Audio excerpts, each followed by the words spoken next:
J'habite à la montagne et parfois avant un orage, en plein milieu de la journée, nous sommes obligés d'allumer la lumière.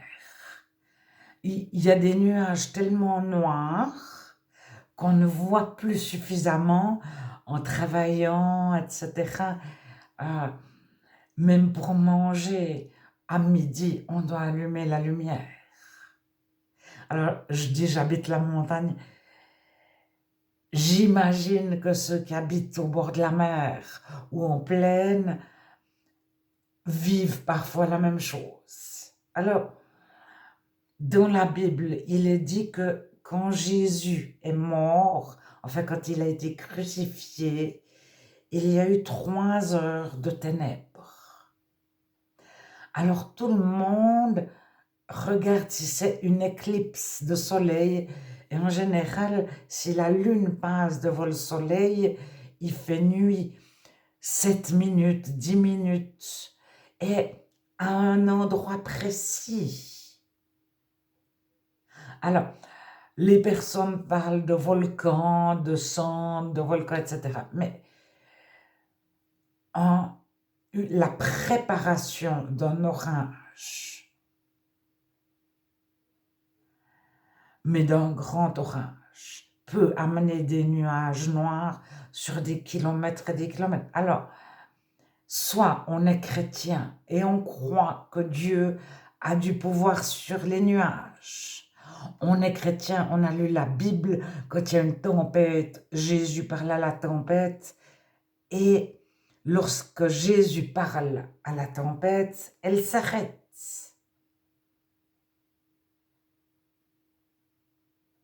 Alors, on ne peut pas fêter Pâques, puis dire, mais en fait, Jésus n'est pas ressuscité, il n'a pas fait nuit. Jésus n'a jamais arrêté de tempête de toute sa vie, etc.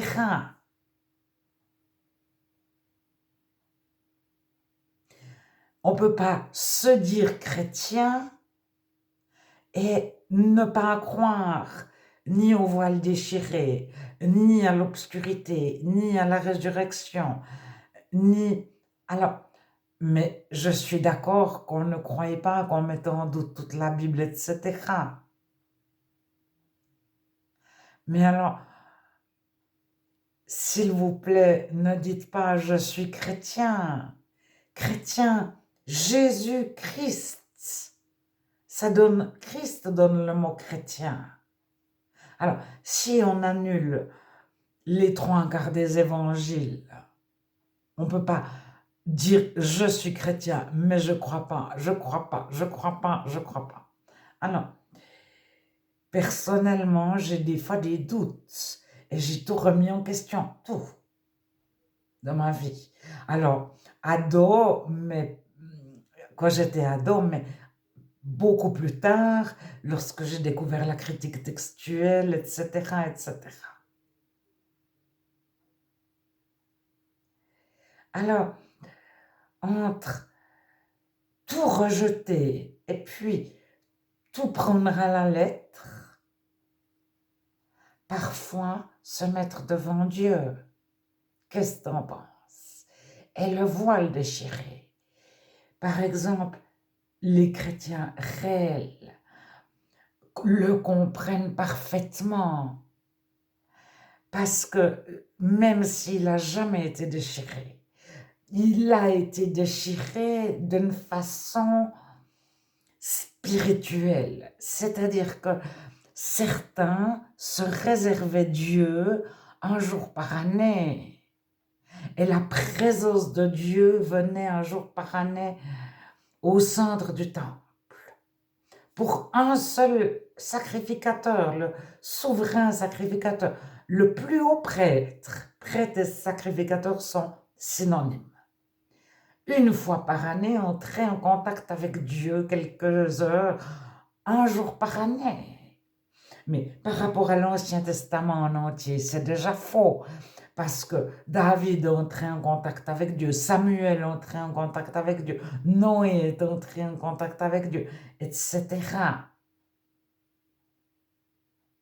Moïse, avant et après Moïse, euh, Jonas, il est entré en contact avec Dieu totalement en dehors de cette zone du lieu très saint du temple. Alors, les chrétiens, ils vivent une communion avec Dieu, une communion, un contact, une relation. Donc, ils savent que Dieu ne réserve pas sa présence à une seule personne, un jour par année ou dans un endroit. Dieu est partout. On ne peut pas canaliser Dieu dans un endroit. Et Dieu est partout, mais il ne connaît pas les frontières. Il n'y a pas, Dieu a vu que la Suisse a certaines frontières, donc le Dieu de la Suisse, il s'arrête aux frontières suisses. Et puis il n'y a pas si longtemps, la Suisse n'avait pas les mêmes frontières. Alors ça, on a tous appris à l'école que la Suisse a commencé par 4 cantons, puis 5, 6, 10, 12, etc. Alors, qu'on en ait le nombre actuel, c'est très récent. Alors, Genève, c'est 1815, je crois que c'est ajouté à la Suisse, mais il s'était déjà ajouté auparavant. Neuchâtel, c'est 1847 ou 48. Avant, Neuchâtel ne faisait pas partie de la Suisse. Et d'autres cantons sont venus très tardivement. Alors, c'est pas important, mais Dieu, il n'est pas le Dieu d'un territoire, et puis il ne prend pas possession d'un territoire. On ne peut pas. Dieu, c'est le créateur des êtres humains et des animaux. C'est les hommes qui créent des religions, et toujours la religion est associée au territoire.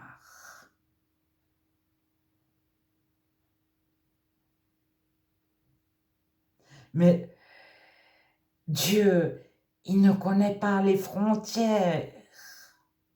Même une ville qui contient que des athées, ou que des musulmans, ou que des hindouistes. Les êtres humains de cette ville-là ont été créés par Dieu. Et Dieu les voit, les connaît. Et c'est autant sa ville que une ville où tout le monde dit je suis chrétien.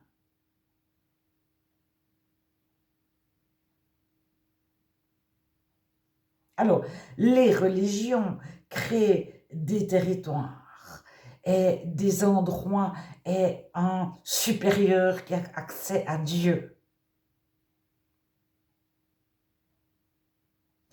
Et justement, les chrétiens, ce n'est pas une religion et chaque chrétien a accès à Dieu jour et nuit.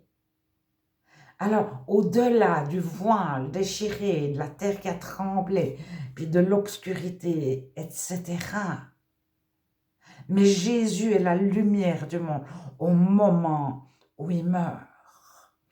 Jésus, il est deux sortes de lumière. Il est la lumière spirituelle, le modèle à suivre. Mais il est la lumière. C'est-à-dire, avant le soleil, Dieu a créé la lumière. C'est la première chose qu'il crée. Et Jésus est la lumière. Relisez l'évangile de Jean. Mais alors, si vous ne croyez pas à l'évangile de Jean, pas à la Genèse, pas, mais moi je suis d'accord. Je comprends qu'un athée remette tout en question. Mais alors, ne dites pas je suis chrétien.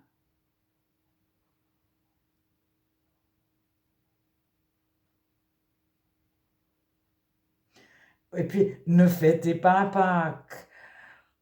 Je ne sais pas comment dire, mais soit Jésus est crucifié et ressuscité, soit... Mais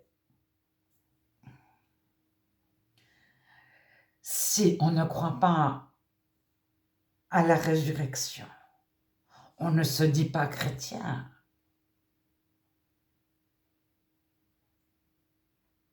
Maintenant, moi je dis bienvenue, etc. Mais je vous accueille à bras ouverts, mais en tant que non-chrétien.